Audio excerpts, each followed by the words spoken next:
नमस्कार दोस्तों, आज हम एक बहुत ही महत्वपूर्ण टॉपिक पे बात करने वाले हैं। हम में से ज्यादातर लोगों का ऐसा मानना होता है कि जब भी हम दांत के डॉक्टर के पास जाते हैं और दांतों की क्लीनिंग करवाते हैं, दांत को साफ करवाते हैं, उसके बाद हमारे दांतों के बीच गैप हो जाता है और हमारे जो हेल्दी दांत है वो भी ढीले हो जाते हैं। तो क्या ये बात सच है? बिल्कुल नहीं, ये एक गलतफहमी है, एक मिथ है। तो आइए जानते हैं सच क्या है। इसके लिए हम पहले थोड़ा बेसिक जानेंगे। पहले हम जानते हैं कि हमारे जो दांत का हेल्दी मसूड़ा है, स्वस्थ मसूड़ा और स्वस्थ दांत कैसे होते हैं। जैसे कि आप सब जानते हैं, हमारे दांत के दो पोर्शन होते हैं। ऊपरा हिस्सा जिसे हम कहते हैं डेंटल क्राउन और निचला हिस्सा जिसे हम बोलते हैं डेंटल रूट। डेंटल क्राउन जो होता है वो हमारे मुंह में ऊपर दिखता है और जो रूट होते हैं, दांत की जड़ें होती है, वो हमारे हड्डी के बोन में फिक्स होती है। तो जब हमारे हड्डी की जो बोन रहती है वो स्वस्थ और मजबूत रहती है, तो वो हमारे दांतों की जड़ों को अच्छे से पकड़ के रखती है। तो अब ऐसा क्या हो जाता है कि हमारे जो दांत है वो धीरे धीरे पकड़ से छूट जाते हैं, ढीले हो जाते हैं। जब भी हम कुछ खाना खाते हैं तो जो मुंह में फूड पार्टिकल रह जाते हैं वो मुंह के सलाइवा के साथ मिक्स होके एक पतली सी फिल्म बना देते हैं, जिसको हम बोलते हैं बायोफिल्म। वो हमारे दांत के ऊपरी हिस्से पे स्टिक हो जाती है। अगर हम अच्छे से ब्रश ना करें और मुंह की अच्छे से सफाई नहीं करते तो धीरे धीरे ये बायोफिल्म दांत में प्लाक में कन्वर्ट हो जाती है। प्लाक बेसिकली होता है बैक्टीरियल कॉलोनी से बनता है, जिसमें बहुत सारे बैक्टीरिया का घर होता है। अभी ये जो प्लाक होता है ये मसूड़े और दांत के जंक्शन से धीरे धीरे करके मसूड़ों के अंदर जाता है।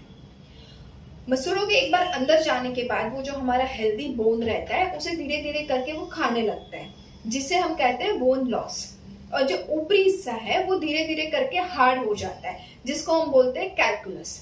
कभी कभी यही कैलकुलस मसूड़ों के अंदर भी हार्ड हो जाता है, जिसको हम कहते हैं सबजिंजरल कैलकुलस। अभी ये कैलकुलस और प्लाक जो होता है उसमें बहुत सारे बैक्टीरिया होता है, तो उनका एक ही काम होता है कि ये जो हमारे हेल्दी गम्स और मसूड़े हैं, हेल्दी बोन है, उसको धीरे धीरे धीरे करके डैमेज करते हैं और जिसका हमें पता भी नहीं चलता।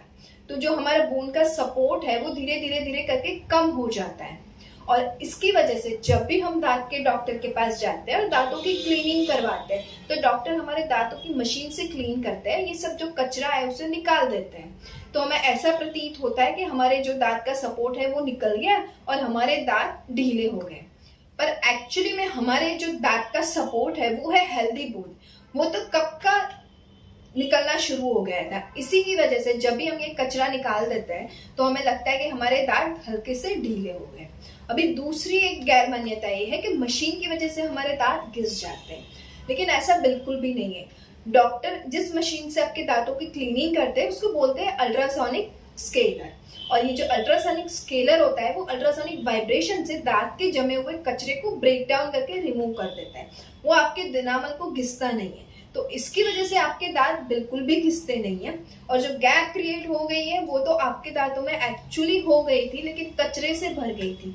जैसे ही कचरा निकल गया आपको ऐसा प्रतीत हो रहा है कि आपके दांतों में गैप है, लेकिन बिल्कुल ये सफाई की वजह से नहीं हुई है, ये ऑलरेडी होना स्टार्ट हो गई थी। तो हमारे मसूड़ों और दांत को स्वस्थ रखने के लिए, लंबे समय तक उसे मजबूत रखने के लिए हमें 6 से 8 महीने में एक बार दांतों की सफाई करवानी बहुत जरूरी है। इससे क्या होगा, अगर हमारे दांतों पे कैलकुलस बनना शुरू हो गया या तो फिर प्लाक डिपॉजिट बनना शुरू हो गया है तो वो वहीं से स्टॉप हो जाएगा और वो अंदर जाके हमारे बोन को डैमेज नहीं करेगा। अगर आपको मन में कोई भी सवाल है या फिर कोई डाउट है तो आप नीचे कमेंट करके जरूर पूछ सकते हैं। अगर आप चैनल पे नए हैं तो चैनल को सब्सक्राइब जरूर कर दीजिएगा और अगर आपको ये वीडियो पसंद आया हो तो उसे लाइक जरूर कर दीजिएगा। धन्यवाद।